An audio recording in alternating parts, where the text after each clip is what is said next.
Hi everyone, my name is Kara McIver and I am the YouTube Dietitian. I help young and middle-aged adults reduce their risk of developing chronic diseases. If this is your first time with me, thank you for being here. If you are back for another video, thanks for coming back. So today we are going to talk about poop.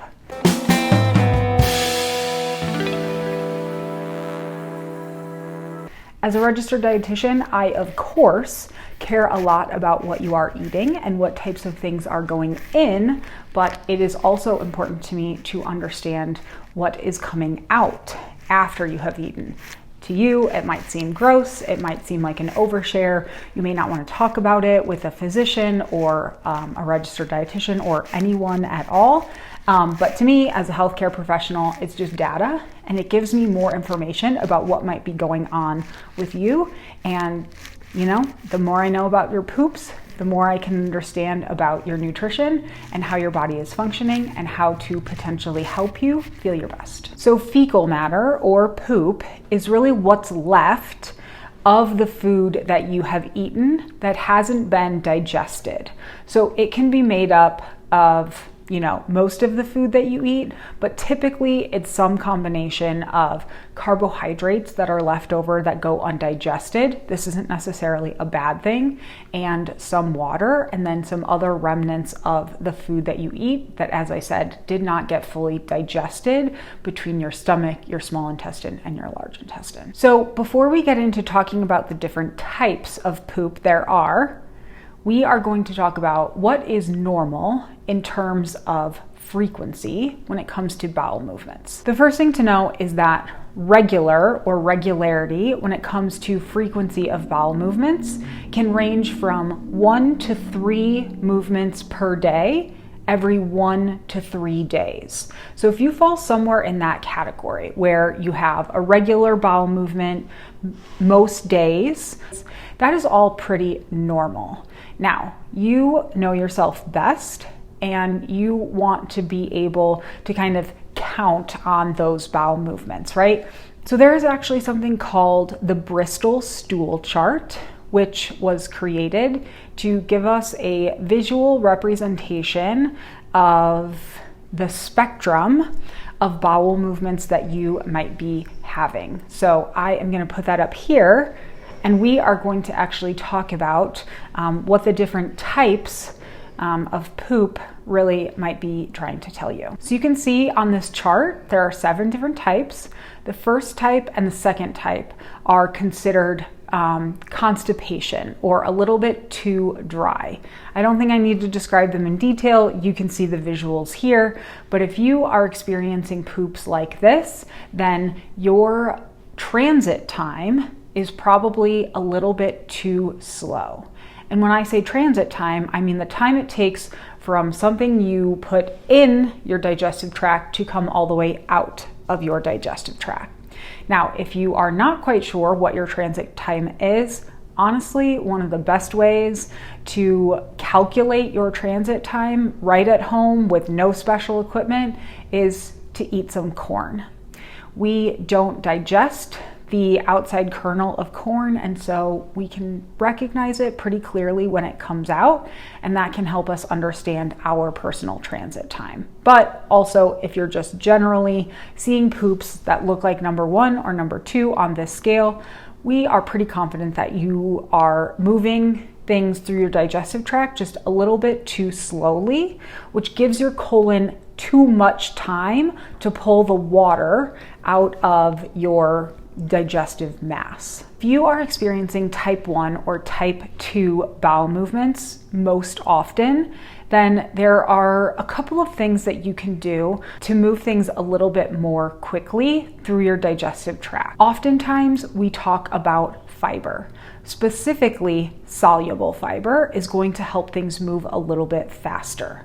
Now, I made a really in-depth ebook about fiber. It has some information about fiber, and it's also got a bunch of recipes in there. You can combine any 3 recipes in that ebook to get the fiber that you need in a day. Soluble fiber tends to come from things like whole grains, oats, beans, raspberries, pears, These are all foods that are higher in soluble fiber and can help move things along in your digestive tract. So movement along the digestive tract happens in two different ways. One way we're not in control of, it's just our body's natural rhythm to squeeze those muscles of the digestive tract along and move our food as we're digesting it from stomach to small intestine to large intestine. But another way that we move forward along is simply giving it a push with our next meal. And so if you are not eating very frequently, like maybe you're only eating one large meal a day, or you're fasting, that can cut back on how much movement we are having in our digestive tract, which can cause this slowing and can cause constipation. And so if you're not eating that often, eating more regularly throughout the day could help move things along. Similarly, if you're just not eating enough, so you're eating really small meals, even if you're eating regularly, if they're too small, you're just not going to have enough force pushing those bowel movements along, and so you still might be experiencing constipation. In fact, I talk to a lot of clients who maybe are the type of person who skips breakfast or eats a really small breakfast and a really small lunch, and they do tend to experience some level of constipation, and eating a little bit more and a little bit more frequently can really help move things along the track. Also, if you're not hydrating enough, so you're not drinking enough water, you're not drinking enough fluids, you're not eating enough foods that have high water content like fruits and vegetables, you may be slowing things down as well, simply because you are not putting enough water into the system to move things appropriately. And so if you're constantly underhydrating, you may think about adding some more fluids, some more water into your diet as well. Although I will say sometimes these other things, like not eating enough or not eating frequently enough, they tend to be more of the problem rather than dehydration. Something else that could help you if your digestive system is moving kind of slow, if you're feeling constipated, it may be the position in which you're sitting on the toilet. So if you are eating a higher fiber diet, and if you are eating pretty regularly good sized meals, you're drinking enough fluids, and you're still feeling a bit of constipation, you might get something like a squatty potty, which actually elevates your legs a bit and puts you in a slightly different position, which can make the evacuation process just a little bit easier and reduce the amount of straining that you have to do. All right, if you are typically experiencing poops that look like type 3 or type 4, congratulations, you are having normal poops. Again, if these are coming 1 to 3 times a day, every 1 to 3 days, and they mostly look like this, they kind of look like toothpaste, that's pretty good. Some other signs of normality in your bowel movements is that you can hold it for a little while after you feel that first sense of urgency. That's a good sign. Another good sign when it comes to regularity and healthy bowel movements is that you're able to empty your bowels within a minute or less of sitting down on the toilet. If it's taking you a lot of time, maybe some straining or some pushing, that's not necessarily a good sign, even if it ends up being a normal type. Another thing to keep in mind is that when we're spending longer than a couple of minutes, 5 minutes on the toilet in that position, whether it's because you're actively in the process of evacuating your bowels or maybe you're just staring at your phone, sitting in that position can really increase your risk of developing hemorrhoids, which can be really painful.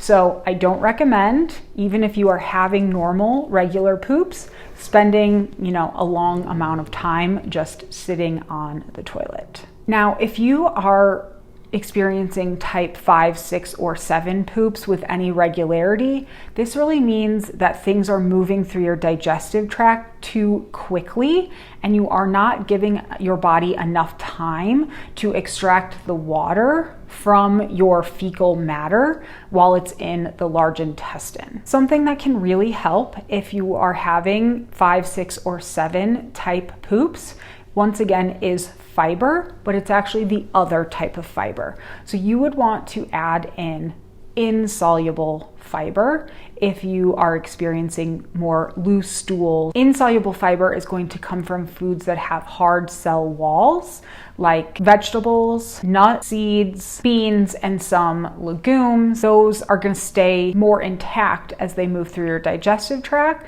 and they're going to help speed things up, and they're also going to kind of clean the walls of your digestive tract, which can be useful in preventing some of our chronic diseases. Now, there are some other things that may be playing a role in why things are moving through your digestive tract a little bit too quickly.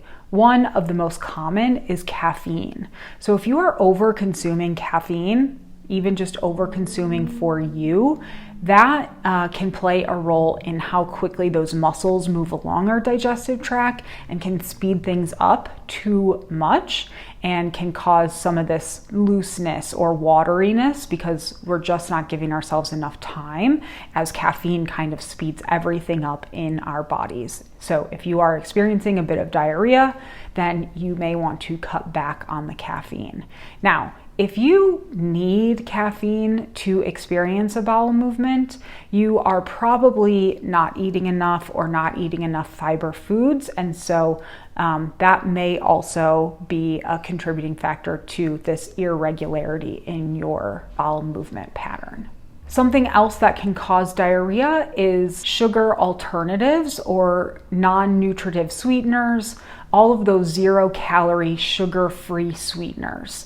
So we oftentimes find these in caffeinated beverages, maybe some snacks, diet soda, and some of those things also come with caffeine. And so when you put caffeine, that moves things a little bit faster, and you put some of these 0-calorie sugars, which can cause digestive upset, looseness of stools, together in one, say, energy drink, that can really cause things to move too quickly and can cause some really loose stools.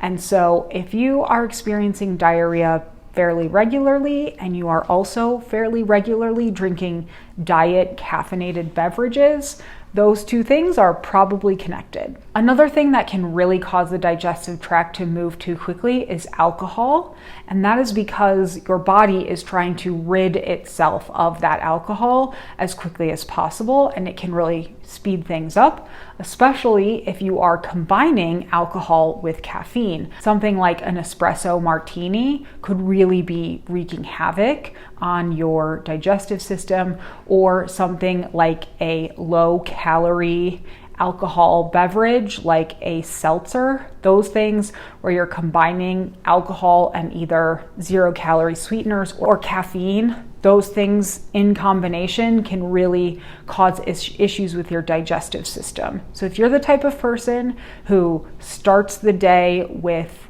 a Celsius and ends the evening with an espresso martini, I bet your poops are really less than ideal.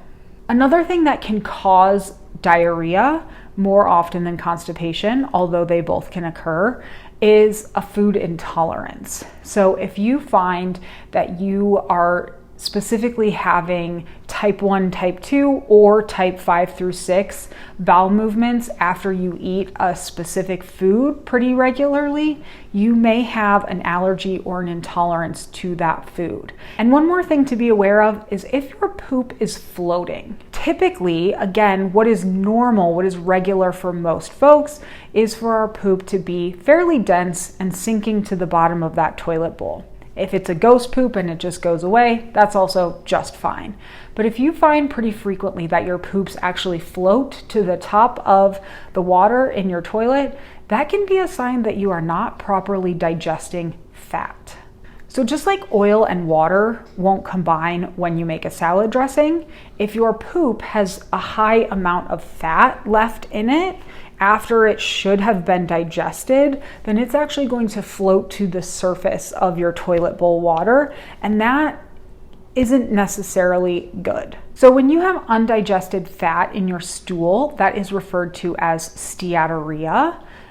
It can come out the same type of consistency or texture as diarrhea, maybe this type 6 or type 7, but if it's floating in particular, that means not only has the water not been taken out of it because things have moved too quickly, you haven't been digesting your fat as well either. You may be the type of person who is either eating a really high fiber diet and overwhelming your body's natural lipases. Lipases refer to an enzyme in your body that breaks fat up, or you maybe are not producing enough of those lipases. And that can be genetic, that can be induced by the type of diet that you eat. So you may want to talk to a doctor if you are experiencing those kind of fatty floating poops. You can also typically go to a health food store and buy exogenous lipases that you can take as a pill. And those essentially work like Beano works, where it can help break things down. Beano is a carbohydrate enzyme, so it will break down carbohydrates. They also sell lipases that will help you break down fat. Again, if you are experiencing bowel movements that are 1 or 2, 5, 6, or 7, I highly recommend downloading the fiber ebook from my website. And if you have any other questions about your bowel movements or your nutrition, you can reach out on my website or follow me on Instagram. Subscribe to my channel here. And if you learned something about poop today, give this video a thumbs up. See you next time. Thanks for being here.